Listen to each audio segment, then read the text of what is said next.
linasema ulete utele unahitaji gara, utele unahitaji gara, uhifadhi na usimamizi. Mungu hawezi kuleta utele ama utoshelevu mahali ambapo hakuna gara. Utele hauishii katika kupokea. Yaani watu wengi tunaambiwa pokea, pokea, pokea. Utele hauishii kwenye kupokea. Kuna wakati ambapo Mungu anampa mtu zaidi ya matumizi ya sasa, kwa sababu kuna kusudi lake la baadaye. Kwa tunapoongelea utele ama utoshelevu ama more than enough, Mungu anajua kwamba Isaac ama huyu mama ama huyu baba ama kanisa la Zion City Church lina mahitaji ya kesho. Kuna kazi kwa ajili ya kesho. Kuna kazi ya huduma kwa ajili ya kesho. Kesho ambayo huenda ikawa ngumu, watu hawana fedha. Unaona hata ili jengo ambalo limejengwa mahali hapa, ili jengo kubwa, tungesema tunajenga kwenye uchumi wa leo, tungetumia mamilioni mengi sana. Lakini kwa sababu Mungu alijua kwamba hata nijenge ili gara kubwa ili liwepo, ili kesho pasitumike tena pesa nyingi kwa ajili ya kujenga. Kwa hiyo sisi kazi yetu ni kufanyaje? Ni kuendelea kulijaza ili gara, ni kuendelea kulijaza ili gara. Tunapohubiri watu waokoke, tunapoambia watu waokoke, ili gara ni kubwa la kutosha. Bwana Yesu asifiwe. Na ndio maana tumeweka matoleo ya ghorofa, ili kwamba gara likiwa kubwa hatutahangaika tena, ni kuongeza. Watu wakiwa wengi, chakula kikiwa kingi, ni kuendelea kuongeza tu. Hatutatumia gharama kubwa kama ambavyo watu wangetumia gharama leo kwenye kujenga. Kwa hiyo Mungu anapokupa nafasi, kuna kazi Mungu anakupa ili uweze kujenga, kwa sababu ukitoka kwenye hiyo kazi huwezi kujenga. Kuna kazi Mungu anakupa ili ununue gari, kwa sababu ukitoka pale uweze kununua gari. Kuna mlango Mungu anakufungulia ili uweze kuwa na afya tele, kwa sababu baada ya hapo siku ukiugua hautakuwa na hela kujitibu. Kwa hiyo utele unahitaji gara, utele unahitaji gara, na hilo gara, hebu andaa moyo wako uweze kuwa na uwezo wa kupokea watu wengi. Kuna baraka zinauhitaji moyo wako uweze kuwa mkubwa, upokee watu wa aina mbalimbali. Umeona Mungu kabla hajamtuma apostol aliweka moyo wa kupenda mataifa, moyo wa mataifa, moyo wa kabila zote, moyo wa lugha zote. Akampa lugha zaidi ya 5. Alipokuja huko alikuwa hajui kuongea Kiswahili, lakini sasa anaongea Kiswahili, anaongea Kiingereza, anaongea Kifaransa, anaongea Kinyarwanda, anaongea Kilingara. Hizo ni lugha ambazo mahali popote akienda lazima kuna watu wataokolewa. Bwana Yesu asifiwe. Na ndio maana ukija kwenye hili kanisa utakuta watu wa mataifa mbalimbali. Mungu alipa kwanza gara la moyo wa kujua lugha, upendo wa kupenda mataifa yote.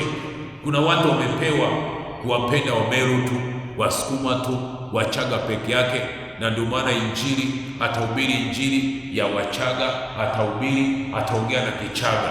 Lakini kuna Mungu alimuinua Paulo kwa ajili ya mataifa yote, akafundisha lugha mbalimbali.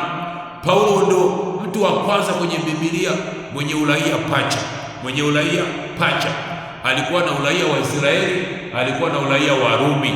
Maanake angeenda Rumi bila visa, angeenda mahali popote bila kuhitaji visa, kwa sababu kipindi kile Rumi ilipokuwa inatawala, raia wake anaenda nchi yoyote bila visa. Bwana Yesu asifiwe.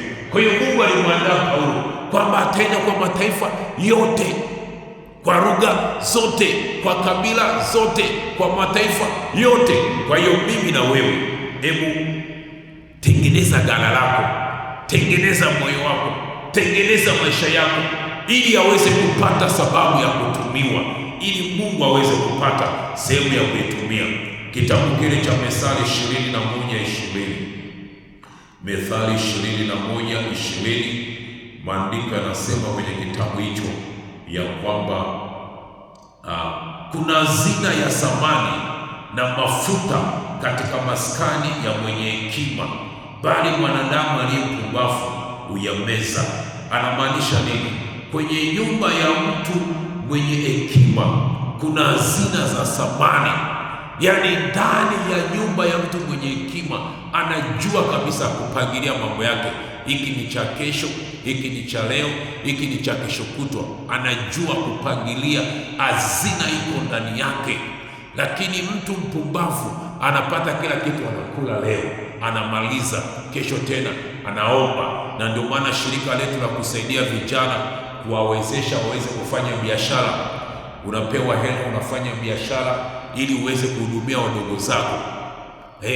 Unaona kwamba tunawaambia kwamba ni lazima uzalishe ili uweze kuwahudumia wadogo zako. Shirika letu sio la kusaidiwa, unakula unakuja tena kuomba, unasaidiwa, unakula unakuja tena kuomba. Tunawaambia tunawawezesha ili muweze kujiwezesha. Tunawawezesha ili muweze kujiwezesha. Sasa ukiangalia wa vijana wengi wamewezeshwa katika mji wa Arusha. Wamewezeshwa kilimo, mafunzo mbalimbali, saluni, ushonaji, wamewezeshwa. Hatutaki kwamba leo umsaidie mtu alafu siku ukiondoka uanze kulia. Tunashangaa siku nyingi za Afrika, wazungu wametutawala, tunasema wazungu ondokeni ili tuweze kujitawala. Wazungu wanaondoka, bado tunaomba misaada. Ilikuwa sasa ni sisi sasa hivi tujitosheleze, tujiwezeshe, tusimamie uchumi wetu. Umesaidiwa na mzazi wako. Sasa ukikosa hekima, siku mzazi wako hayupo, utaanza kulia, utaanza kuombaomba. Mungu amekupa hekima, hazina ndani yako, kwamba ukiwezeshwa, simama, songa mbele, jiwezeshe. Bwana Yesu asifiwe. Kwa hiyo kuna hazina kwenye nyumba ya nani? Kwenye nyumba kuna hazina ya samani na mafuta katika maskani ya mwenye hekima. Je, nyumba yako ina hekima ya kujua kwamba huu ni mwaka wa utele? Je, una hekima ya kujua kwamba sasa ni mwezi wa utele, sasa huu mwaka nitavuna? Tunaambiwa kwamba kuna El Nino inakuja, mvua kubwa ya kupita kiasi. Je, unahifadhi chakula? Unahifadhi chakula? Ama mvua ikinyesha siku mbili siku tatu unasema tunakufa na njaa, serikali tusaidie, tunakufa na njaa. Ndugu yangu tusaidie, hifadhi. Bwana Yesu asifiwe. Hifadhi vyakula. Vyakula vingine vinahifadhiwa kwenye simu, weka pesa kwenye simu. Vyakula vingine vinahifadhiwa kwenye mabenki, peleke yako kwenye benki. Vyakula vingine vinahifadhiwa kule UTT, nenda kule UTT kanunue. Bwana Yesu asifiwe. Kwa sababu iliyoko benki, hata mvua ikinyesha hiyo hela itabaki. Kwa hiyo hata vyakula vikiharibika hivi vya chini, utaenda kuchukua hela yako, utanunua chakula, utakula. Bwana Yesu asifiwe. Kwa hiyo hebu muombe Mungu. Tunatangaziwa, lakini watu wengi hatujui. Tunazani tu wanatangaza, siku ikatokea, ni bora ujiandae.